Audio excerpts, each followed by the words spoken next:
our speaker today, Ashley. Ashley, I don't know how to say your last name. Roscoe? Roscoe, yeah. Roscoe. Yeah. So Ashley is currently taking her Master of Arts in Community Engagement through the Faculty of Extension at the University of Alberta. She's keenly interested in discussions and actions around environmental issues and bringing marginalized populations into conversations around these topics.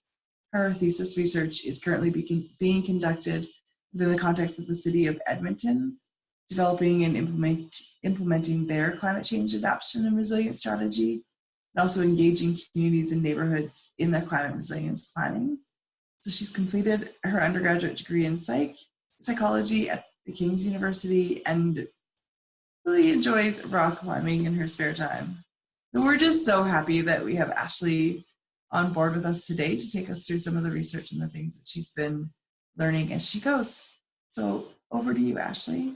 Awesome. So it's great to be here with all of you today. As Glenda was saying, I'm taking my master's. I'm in my second year of the program, and I'm hoping to finish my thesis by the end of the summer, but I guess we'll see how that goes.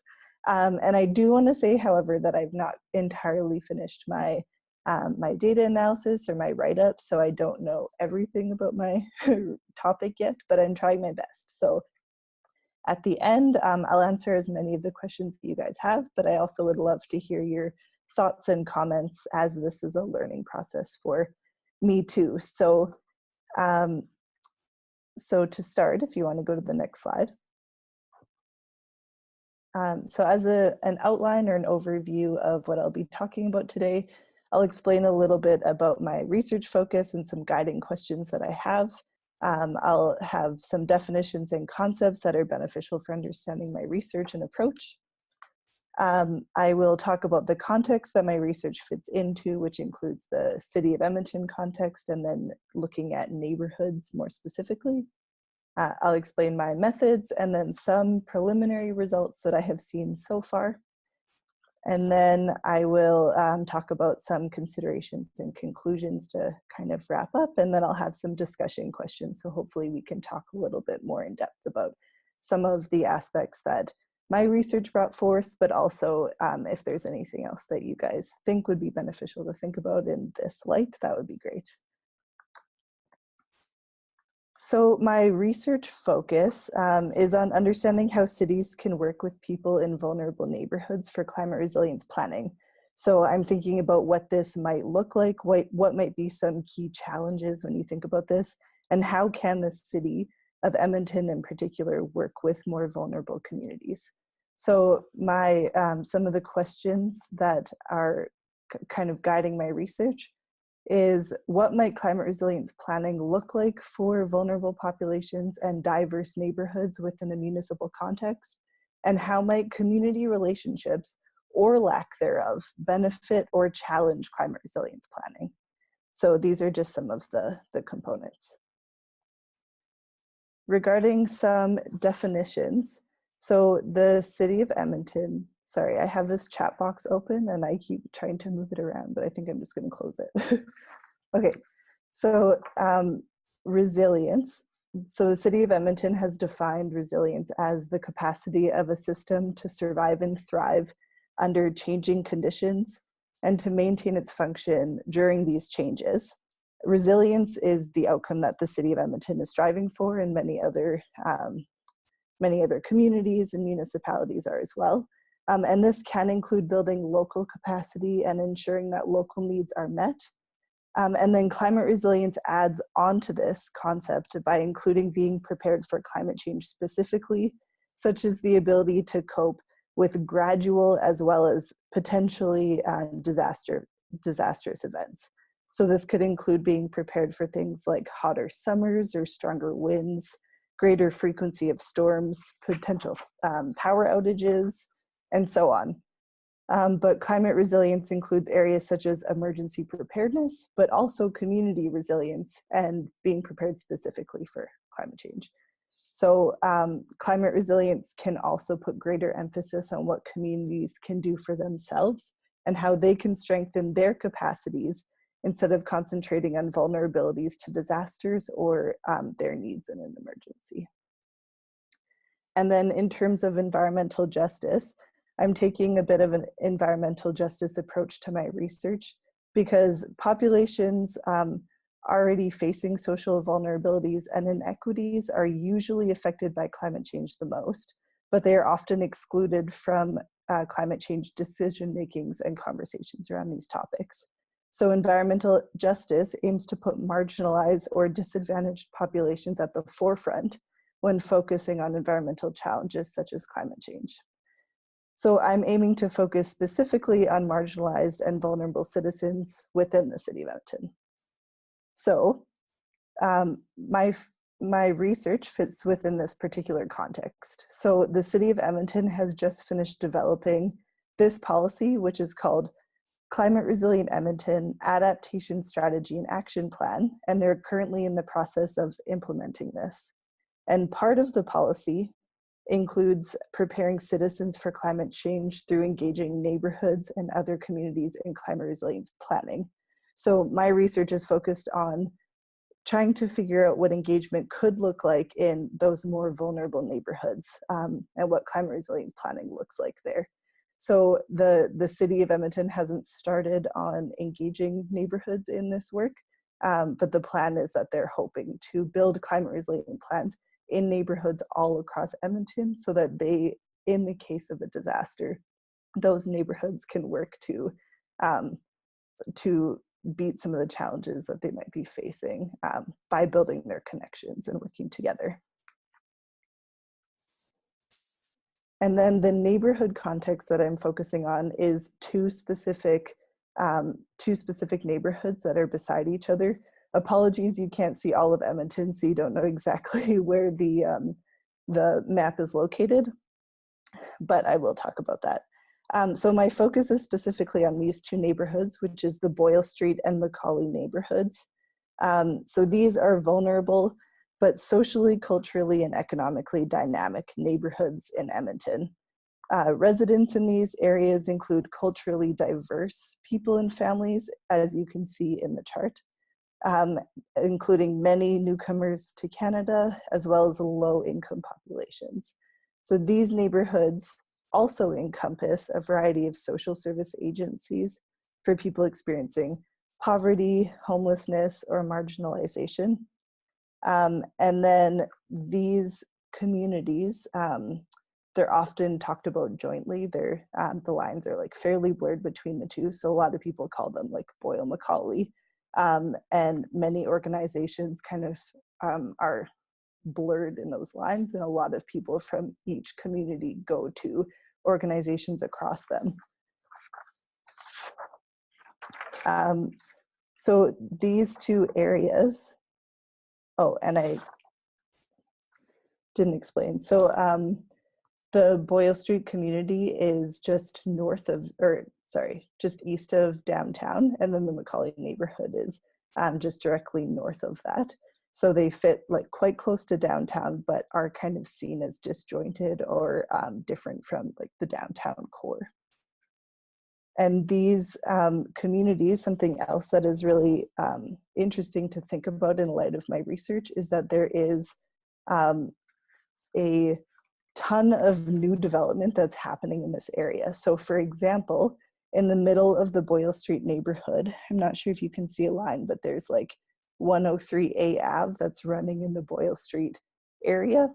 And then the rest south of that area, that box, is an area that has been renamed the Quarters.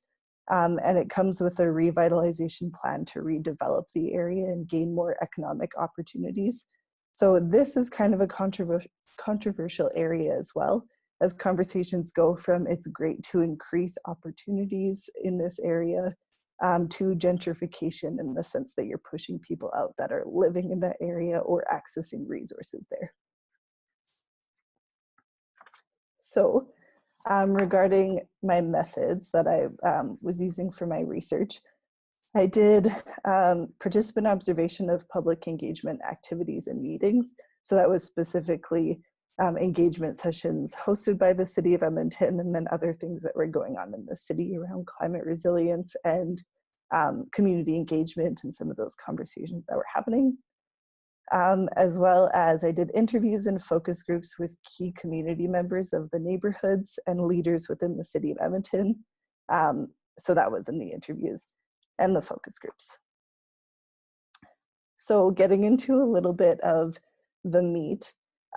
So some of the preliminary results, and I'll read these so you don't have to read them as I'm talking too much, but some of the preliminary results that I saw, this is just like basic ideas, and eventually as I'm finishing my research, this will get kind of fleshed out a little bit more. But one thing that I found is that many participants recognize that City of Edmonton employees need to work on building relationships as well as trust with the people in these neighborhoods if they want to engage them in any kind of topic, including climate resilience planning. So for example, one participant said that it's very important to build trust. There's a deep belief that is also widespread that when community engagement is done, it's just checking boxes. So building trust is probably the most important place to start. And then someone else said that the engagement in the Boyle Street and Macaulay neighborhoods is defined by like incredible commitment by certain individuals to have relationships with those people. So as you can see, this idea of relationship building and trust has been very important. However, participants realize that this strong collaborative engagement is usually time consuming and resource heavy. And there's usually not a lot of resources that are allocated, especially to specific neighborhoods that might need more engagement than others. So it's challenging because often it's seen that engagement is really necessary in order to build trust and connections and to figure out how to work together in a meaningful way, but those resources aren't always there. So that kind of fits in with my second preliminary result, which is organizational capacity. So this basically has to do with the idea that often organizations like social service agencies would love to participate in climate resilience planning and understanding how to deal with climate change in their work, but they aren't often mandated to do so. So there isn't that capacity for them to focus on it. So they don't have, money, resources, or the training.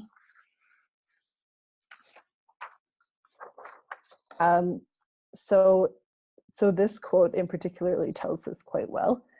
So environmental agencies deal with environmental problems, and we deal with social disorder and social problems. And that's our job, and we let someone else deal with the other issues. And the reality is often these issues are completely intertwined and impacts the people that we serve in different ways that we should be talking about. And it's hard to do because we're mandated or funded, or the people we hire are trained in a way that it doesn't necessarily take into account climate change as a factor that might impact people. So yeah, in this sense, there's a lack of organizational capacity to work on these issues within organizations that usually work with these vulnerable populations. So ideally, these would be the people that would be having conversations around climate resilience, but there usually isn't someone that's allocated to that role. So it ends up only being put forward if someone in the organization is passionate or willing to do work on this area, but that usually acts as like a side of the desk project. It isn't something that's like specifically in their role. And then the third result. So this has to do with the idea that vulnerable populations are often thought about last or excluded from the conversations. So this kind of ties in with this idea of environmental justice that I was talking about earlier. But so usually vulnerable people aren't included in these conversations that affect them. And some of the reasons because of this is that it's often more difficult to engage those groups. Or at the end, discussions about this are often just like tacked on to the end, but they're not usually a focal point of engagement or resilience planning. So this is a good quote to kind of think about that. So businesses have strong advocates, are able to access politicians, bureaucrats, systems very easily. But how does it impact those who are most vulnerable? The homeless, people with disabilities and accessibility and mobility issues, women, newcomers. If you're developing an emergency management policy, it's great to have that for the mainstream population. But what do we do with someone who accesses a shelter at night? What do we do with someone who doesn't have access to the internet in their house or doesn't have a mobile phone? Emergency responses never really take these issues into account. And the reason, and this part isn't in there, but this person goes on to say, the reason it doesn't is because those are difficult to access populations. You can't consult with them in the same way, and you can't communicate with them under normal channels. So it kind of shows that often there's a lot of difficulty in engaging these populations. And so it often isn't done, especially because there is a lot of this lack of capacity to deal with these issues. But it would be beneficial to be able to find ways to think about how vulnerable people really can be at the forefront of these issues and how they can actually be a part of the decision making that affects their life.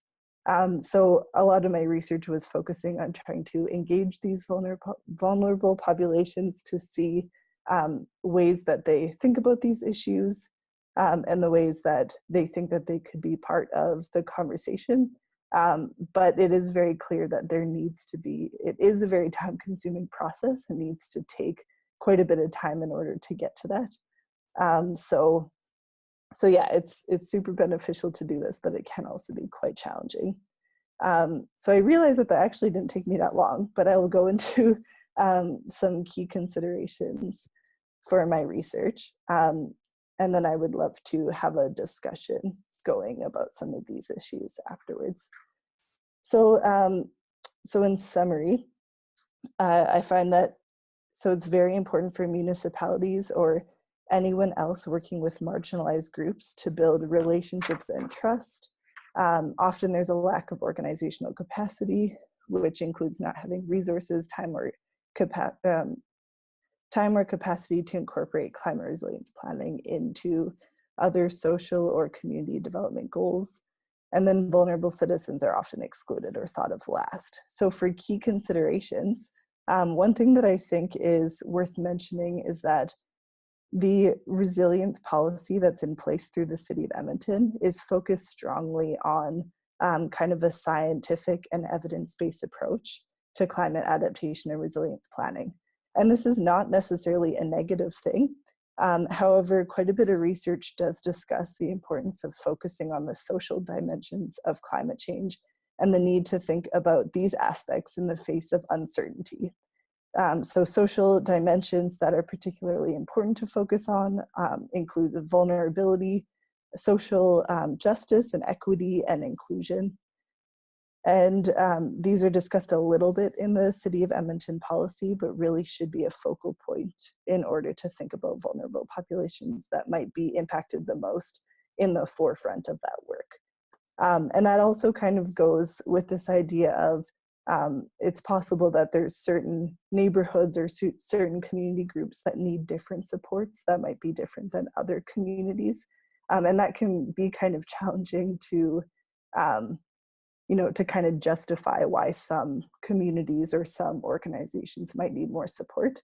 But that's something that is really beneficial when you're thinking about working with the most vulnerable groups in cities. So for me, one thing that I'm hoping to do with the findings of my research is I'm hoping to create a network of organizations to examine ways that climate resilience can align with the agendas or the social development goals of social service agencies or nonprofits that are working with vulnerable populations.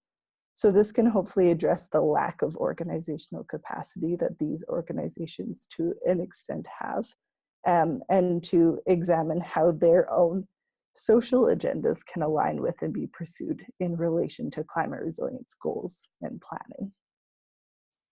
And then another consideration, so it's important to find ways to incorporate environmental justice approaches in policies and practices, as literature shows that governments sometimes struggle with paying adequate attention to the needs of marginalized groups. So as my research shows, these people are often excluded in these conversations.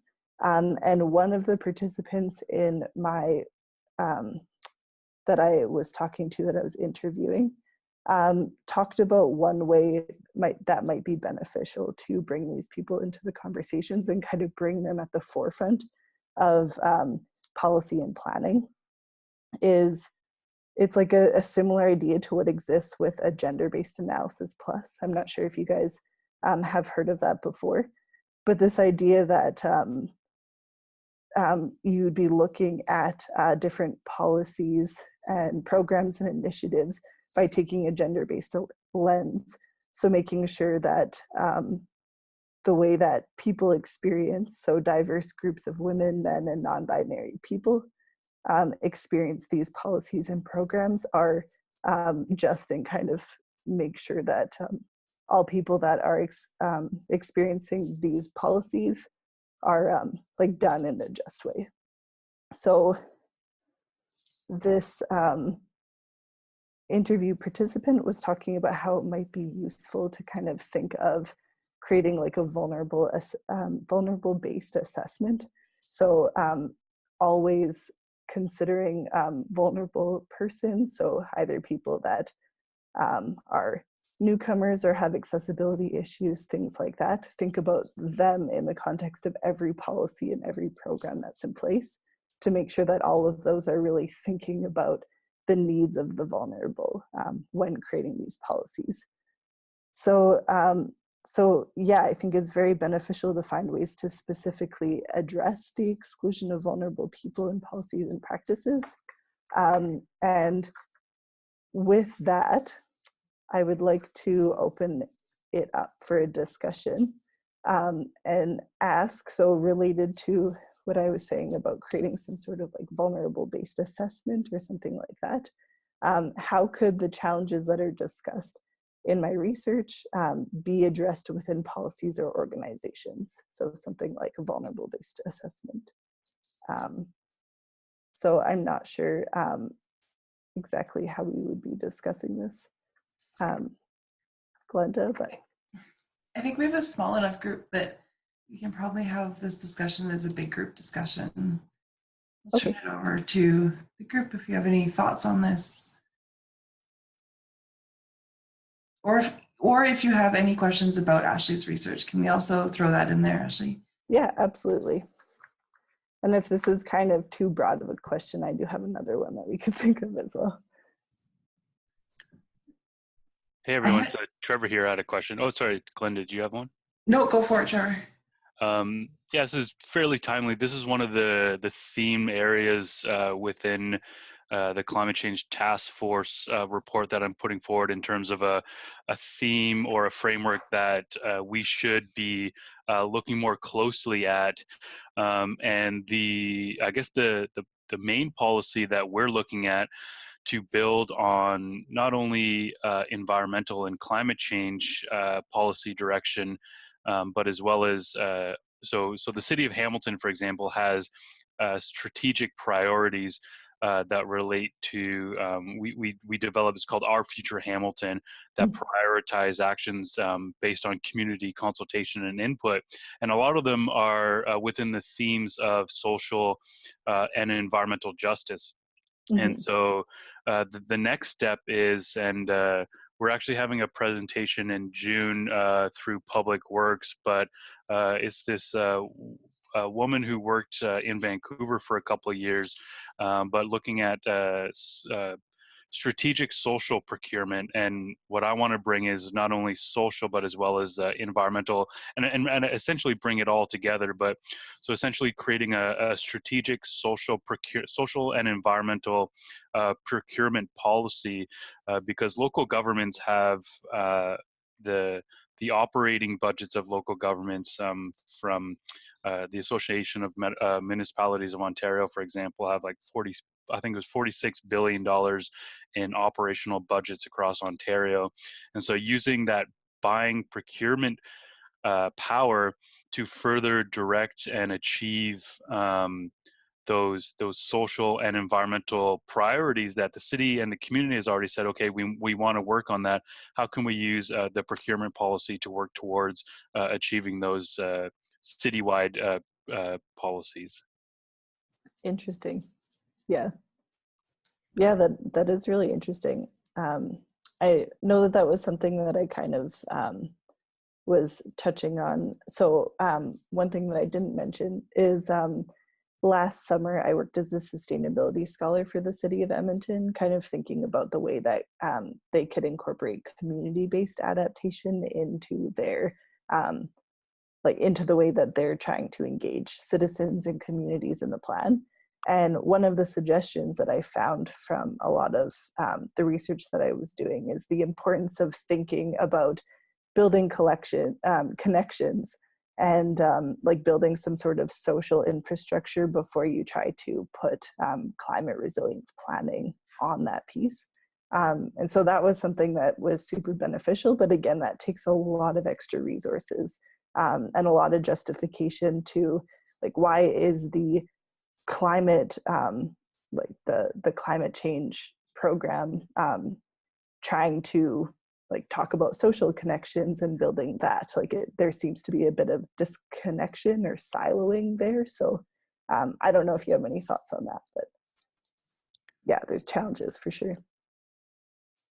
Yeah, definitely. And just getting into your point of social capital, and so I missed it was cutting out there. I missed the end part of your question there. But yeah, part of our job as public health too, we are more community facing than I think other departments.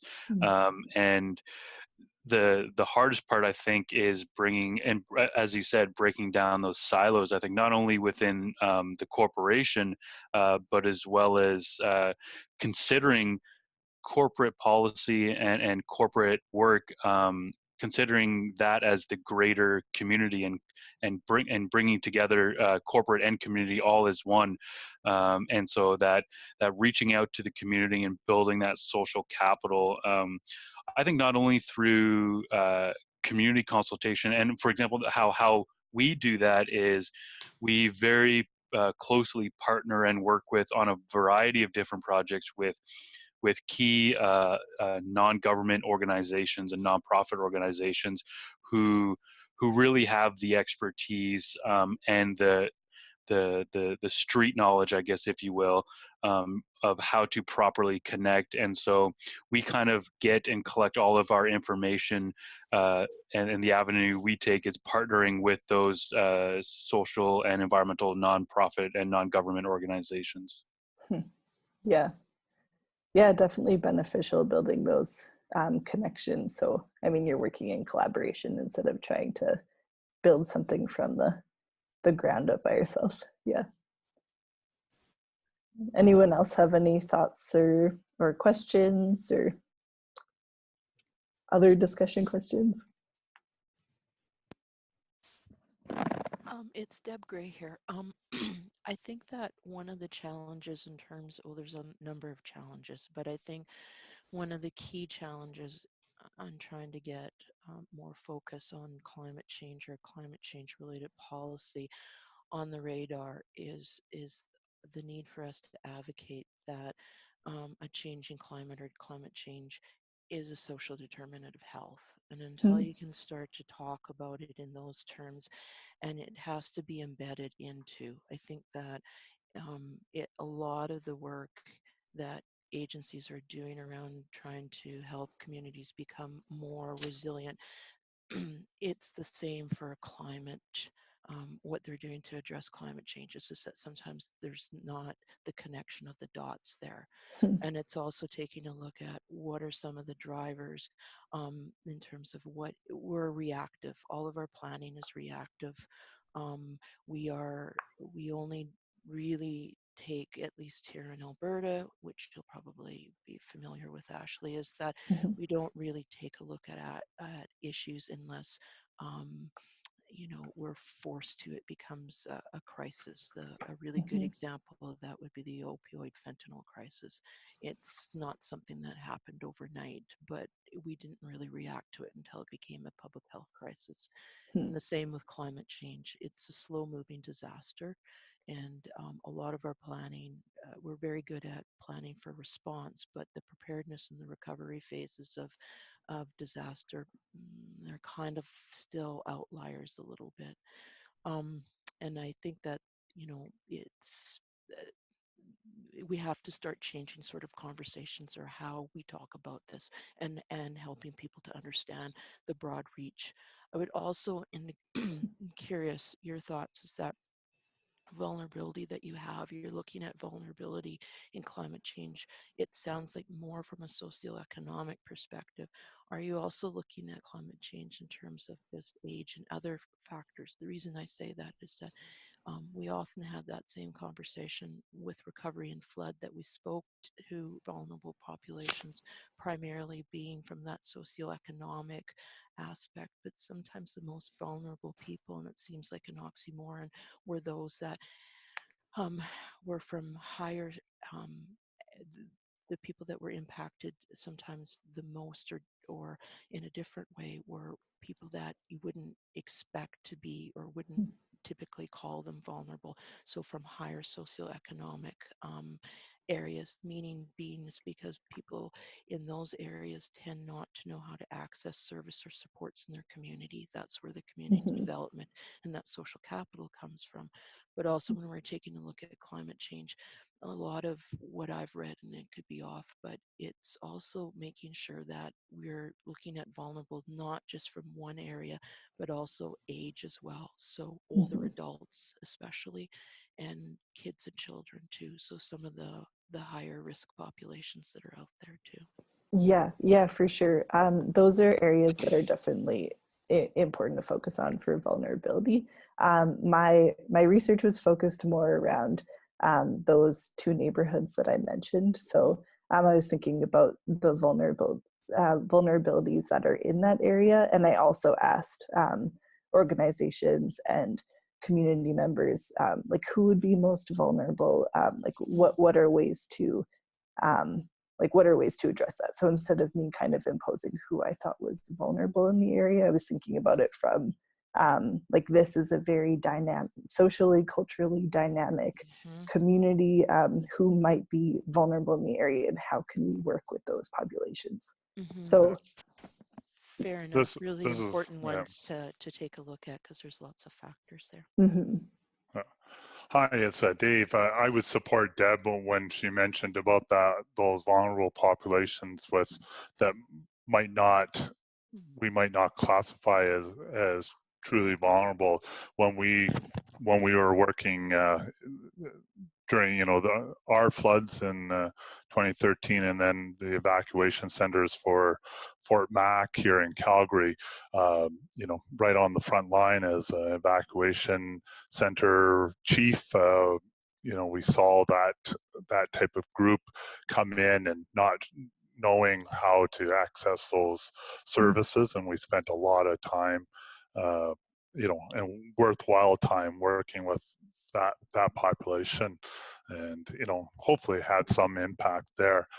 From the city of Calgary, in my day job, I do not work on the resilience or that area in particular. As part of the emergency social services team, I do, but we at the city of Calgary, we're very fortunate. We're part of the 100 resilient cities of the Rockefeller Foundation, and we have an office of resilience. That's part of our infrastructure team. And coming back to that initial question about policies, that this team, that's the whole purpose of this group, is to be able to get people thinking within our organization of 16,000, along with all the agencies and the people that work outside of the city, thinking about that resilience in there, and the four foundations, and hopefully I get these right, like from economic, infrastructure, environmental, and I think it's decision making is the other one, and where we would see from the vulnerable population, or that kind of falls into policies around that economics, but it filters in those other three areas too. Yeah, fair enough. Has anyone like seen anything around some sort of like gender, or not gender, like vulnerable based analysis for policy? Like, is that something that anyone has come across? Things around that?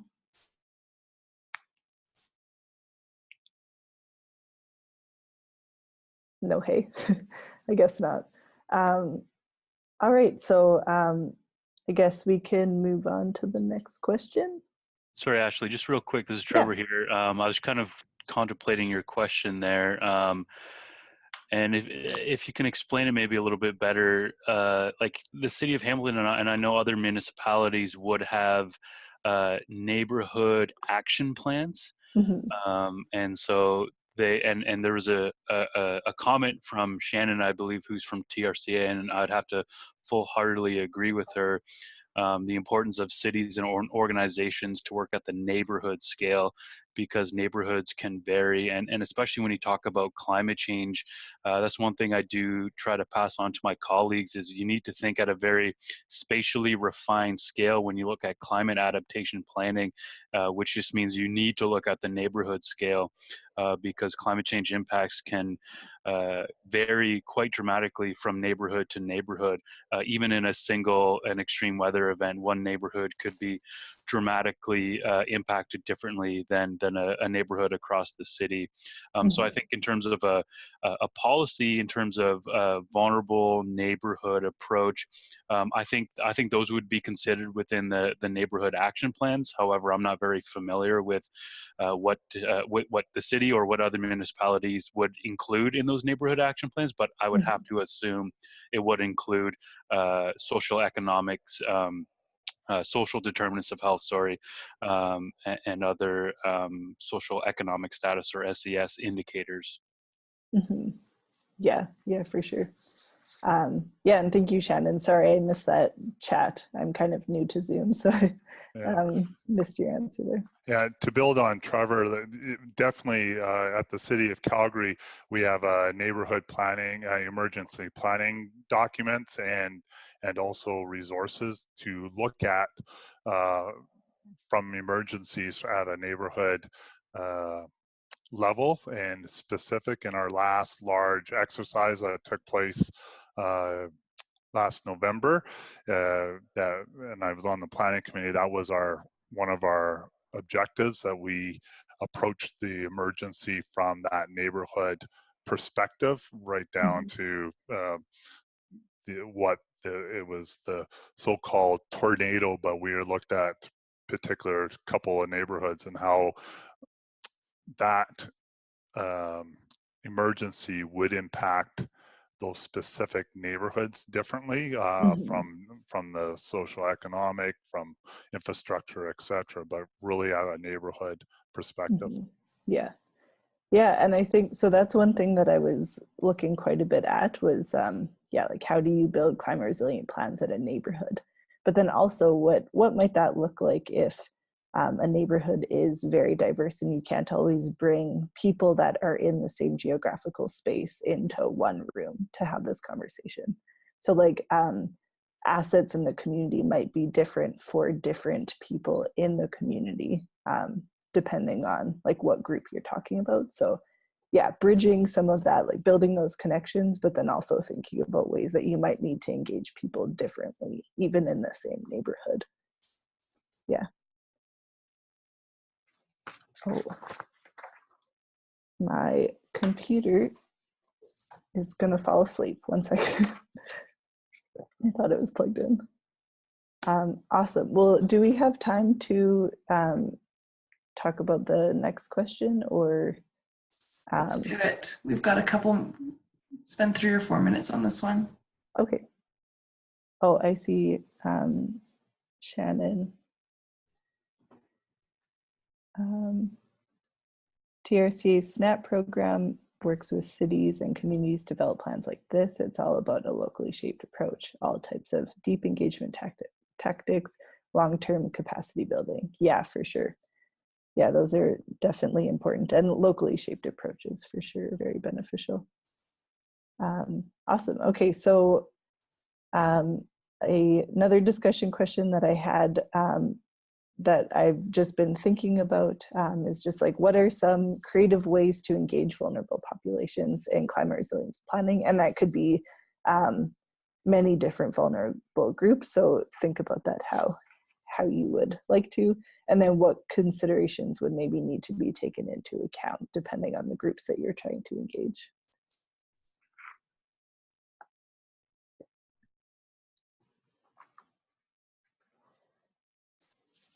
And if no one has anything, I can start with something that was talked about quite a bit, is this importance of like thinking about going where the people are. So there's in Edmonton, there's a huge population of people that are living, sleeping rough or living in the river valley. So being able to do some sort of like ethnographic approach where you're actually going to them and talking to them and building that connection would be really important in order to kind of talk about those conversations. But that would be very different than engaging other communities in the city, for example.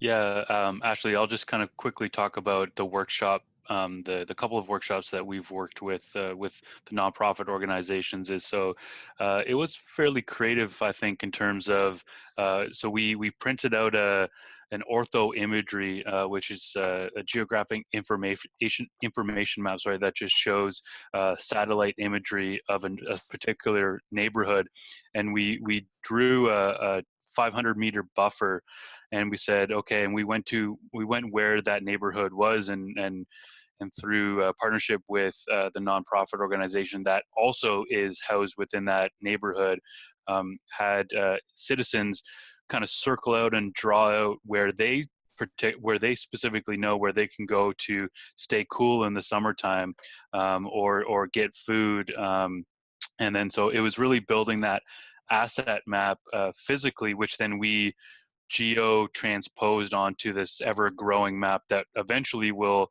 make it all open sourced and user-friendly, but just kind of using a technology, but in a way that anyone can use by hand. And that makes sense for the communities as well. Huh. That's really neat.